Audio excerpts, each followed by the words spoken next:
say that within the next, let's say, 20 years, we will see the number of planes in this part of the world to be multiplied by 2.5, from 6,000 we have today to 15,000 in 20 years' time. So that's definitely very, very important.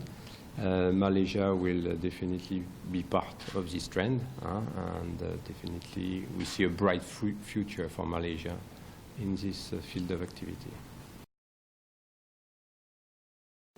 I mean, we are worldwide, so could I have your thoughts on it?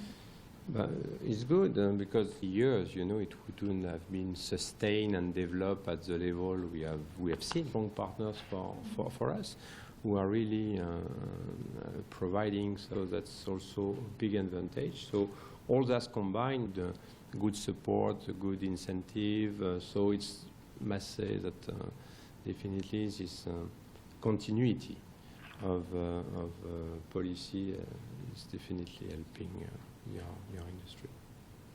Could I have a thought on any challenges, anything that is lacking for industry to accelerate them?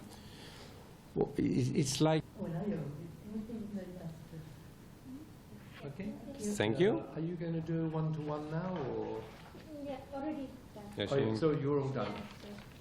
It is everywhere. I would say the challenge is to adapt quick. You know, this industry, like many others, are going through changes with digitalization